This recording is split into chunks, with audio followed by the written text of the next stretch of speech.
Alright, so we started out with just kind of this drill.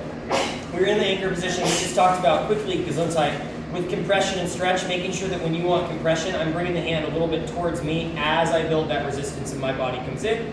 And when I want stretch, the hand goes towards her as I build resistance and my body goes away. Some of you just kind of kept it in the middle, see how she just didn't do anything. And some of you did this. That sends her the wrong direction. Your hand needs to go the opposite with you, not the same, not with your body, it's going opposite your body. Make sure you're settling into each hip as you reach the end of this exercise. We talked about how I can do this slower or faster, right? And follows, you want to be following the actual timing of that, so it's not exactly the same every time. We talked about how you want to have the transition from one direction to sending her away be seamless. So I don't want to be bringing her forward and then send her the other way before she's finished. And I don't want to be bringing her forward and then have this stuck moment before I send her the other way. I see both of those all the time on a sugar push. 1, 2, 3, I pushed her back before she finished. Or 1, 2, 3, got stuck. Then I sent her away. As opposed to as soon as she finishes coming forward, she's going backwards. There was no pause in that moment. She was going this way, then that way. Right, without that awkward transition between the two.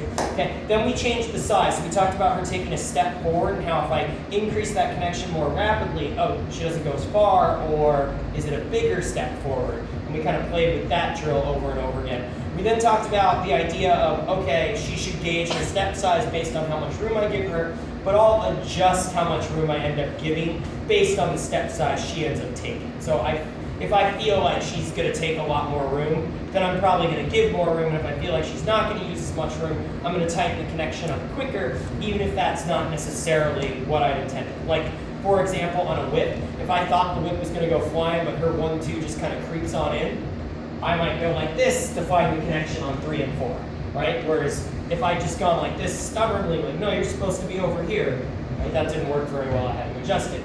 Or if she comes flying at me, whoa, I might do that to give her a little bit more room because I sensed that she was going to need it. Followers, we want you to kind of sense how much room there is, but leaders, we want you to try and sense how much room she needs. We put this into a sugar push, just talking about if my sugar push is here, or if my sugar push is here, and follows feeling how big those steps should be. We did the same thing with sugar tuck, and we did the same thing with the whip.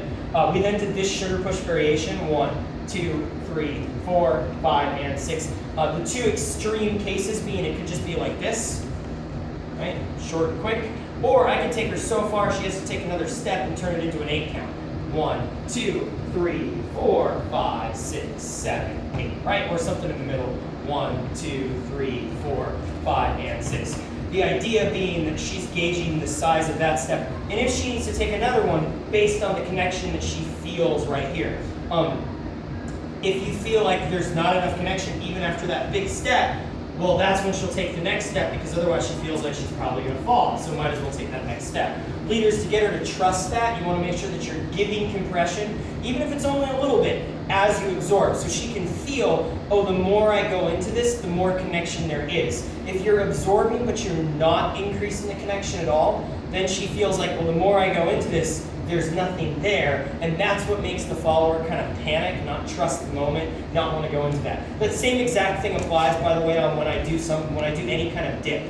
As I'm bringing her into the dip, I'm increasing the resistance as I go down, not going nothing, nothing. Hey, I've got you at the bottom, because then she's terrified until the bottom. Do you want to add your words of wisdom again, that where it's sort of relevant? Don't blaze through your patterns, guys. Boom, there we go. All right, great job, guys. We'll do like a half song break and then come right back.